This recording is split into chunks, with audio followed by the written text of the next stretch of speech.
Isa na naman po mainit na balita ang pag-uusapan natin ngayon tungkol po sa isa sa pinakasikat na meme coin sa buong mundo na si Shiba Inu. Oo, si SHIB. Pero hindi lang ito tungkol sa meme coin na paborito ng marami. Ang usapan natin ngayon ay tungkol po sa lakas ng kanyang ecosystem, ang panawagan ng kanyang team para sa pagkakaisa at kung bakit sinasabi nila na hindi ito basta-basta mawawala kahit pa mawalan ng libo-libong holders. Kaya ngayong July 2025, muling nagpahayag po ang Shiba Inu team ng kanilang paninindigan at malinaw nilang sinabi na ang SHIB ecosystem ay hindi lang nakasalalay sa 5,000 hanggang 10,000 holders na pwedeng maglaho anumang oras. May mas malalim pa palang pundasyon ito. At sa video na ito ay yan po ang iisa-isay natin kung bakit at ano po ang epekto nito para sa atin bilang mga Pinoy crypto investors. Pero bago po tayo magpatuloy, ay pakibasa na lamang po muna ang disclaimer dito sa ibaba ng ating screen. Yan, ayon po sa datos mula sa Shibarium Updates ay umaabot na sa mahigit 1.5 million ang bilang ng mga holders ni SHIB. Sa kabuuan, si SHIB po ay may 1.518 million holders. Si Bone ay may 95,214. Si Leash naman po ay may 30,647 at si Treat naman ay 3,347 holders. Ibig pong sabihin ay hindi lamang po isang token ang bumubuo sa ecosystem na ito. May mga iba't ibang bahagi po si Shiba Inu, parang pamilya or team na may kanya-kanyang gamit. Pero kahit ganito na karami ang holders, karamihan po sa activities ng mga ito ay nasa Ethereum blockchain pa rin. At ang problema, hindi pa lahat ay lumilipat or hindi po lahat ay lumilipat kay Shibarium, ang sariling layer 2 network ng SHIB. Ngayon ay bakit po mahalaga ang paglipat kay Shibarium? Sabi po ng team, ang Shibarium ay hindi lang basta bagong network. Dito po kasi umiikot ang tunay na utility o gamit ng SHIB ecosystem. Hindi lang ito tungkol sa pagbili or pagtago ng tokens. Dito mo mararamdaman ang decentralized infrastructure. Isa pong sistema kung saan ang kapangyarihan ay hindi hawak ng iisang tao o grupo, kundi ng buong community. Kung iisipin po natin, para itong paglipat sa sariling bahay mula sa inuupahang kwarto.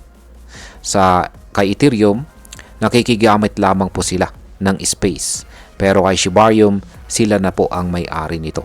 Kaya tinatawag nila itong hub ng buong SHIB ecosystem. Ngayon ay ano po ang sinasabi ng Shiba Inu team tungkol sa community? Ayon po kay Madam Lucy, ang marketing lead ng project, malayo raw sa katotohanan na ang SHIB ecosystem ay nakasalalay lamang sa 5,000 hanggang 10,000 na mga tao. Hindi raw ganun kahina ang pundasyon nito.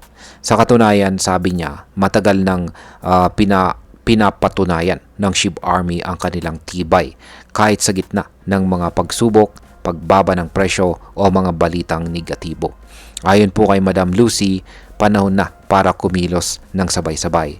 Nandyan na raw ang mga tools kay Shibarium. Hindi na raw kailangang maghintay pa.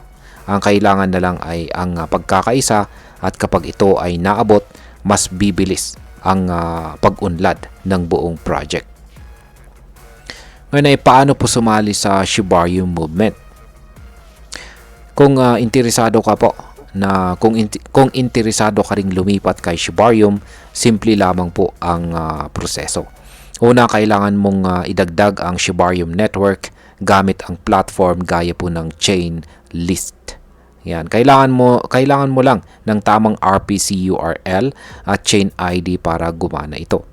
Tapos pwede mong gamitin ang mga wallet gaya po ng MetaMask, Coinbase Wallet, Rabi at saka Tangem. Pero tandaan po natin, para makapag-transact kay Shibarium, kailangan po natin ng Bone. Ito po ang ginagamit bilang gas fee sa network. Pwede po nating i-bridge si Bone mula kay Ethereum o bilhin mismo kay ShibaSwap.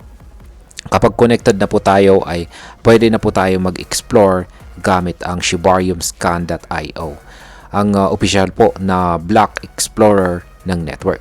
Dito po natin makikita ang lahat ng galaw sa ecosystem mula po sa mga transfers, contracts hanggang sa mga bagong projects. Ayan.